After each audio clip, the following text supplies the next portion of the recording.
Yeah, well, it was an exciting week. We had some visitors from out of town, a guy, Frank DeCaro, and his two sons, who we met at a trade show that we went to a couple of weeks ago in Indianapolis.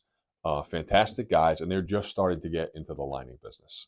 We were chatting with them. They were going to buy some equipment, and they approached us and said, hey, would you be interested, or would you allow us to come down to your shop and teach us, train us, have us follow us around?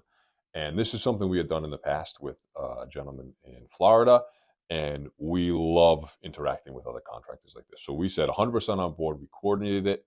They flew out to us here in Providence. Him and his two sons met with us, and we did 2 lining jobs with them in the field, hands-on, real world.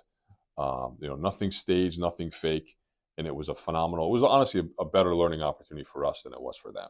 And so again, we love to network with people, and I think, and what I saw from them is honestly our business, 5 or 10 years ago. I saw Frank, who's a great guy, who's got a phenomenal drain cleaning business, who's bringing his 2 young sons, 21 and 19, who are all in this business and they want to grow. And I think that if we had the opportunity to do that 10 years ago, where would we be at Royal Flush right now? And so the hope was that we got them encouraged and energized and showed them a little tricks of the trades that we know how to do.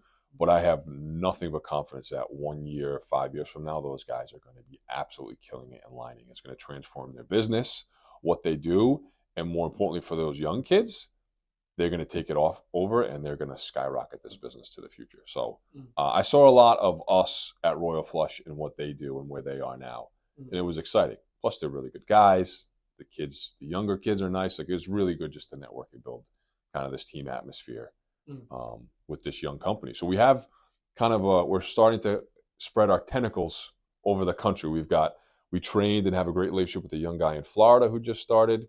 We now have these people in Ohio. Mark has built a great relationship with a couple guys in Kentucky. And of course, we have a great relationship with one of our counterparts in Connecticut. And so, our network and our business is so niche and really unique, and we want to work with everybody. We want to be transparent. We want to be able to ask for tips and troubleshooting and questions and everything. We think that's the best way to grow.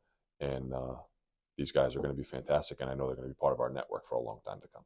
I was explaining to Mark yesterday that without a doubt, I could totally see a scenario that, say, within 1 year, we've got a large scale project, maybe something that needs to be done over a month, hundreds, if not thousands of feet.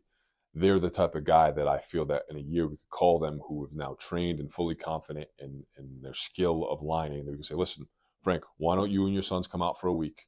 We'll compensate you appropriately. You guys work with us and our team. And we could trust those guys to work alongside us to make us more productive. I could totally seeing a scenario of something like that. Even vice versa. If they got a big job that they wanted to handle, I know that they would trust us to work alongside them and with them to maybe do an opportunity that they couldn't handle themselves. So just those types of things. Again, the more we can spread those tentacles, the more options, the more projects that we could take on, the more people that we could consult along the way. We're doing that coming up at our second stage of our National Grid project. Okay. So that's a 12-inch pipe, 550 feet in length, and we don't have a robotic reinstate cutter, basically a robotic grinder. We have the handheld push one that goes down the pipe. So this is a 12-inch pipe. The tool that we have is not big enough for this pipe.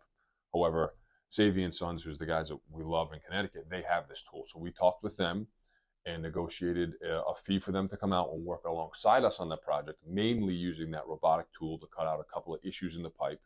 And then once we line the pipe, cut out the reinstatements. So again, if we didn't have that trusted relationship, there'd be nothing invested for them to do that. Certainly we're compensating them for their time, but they have their own business to run. So we're going to work alongside them and work together to finish the project with a tool that we don't have. Yeah, so I think I tried to kind of step back and see, hey, what were they looking to get out of it? How can we present that information? I think we've told you before, we've got a really aggressive growth model for us here at Royal Flush, whether that's future locations, whether that's the potential franchising model. It's a lot of opportunities in the next 5-10 years for us. And so just seeing a couple of guys who are new in this industry and how we were going to present this information to them, what we wanted to show them as value, really just opened up my eyes to the immense possibilities within our business and what we do and how we can grow at Royal Flush. And so, again, as much as they took out of it, honestly, I took out 10 times more.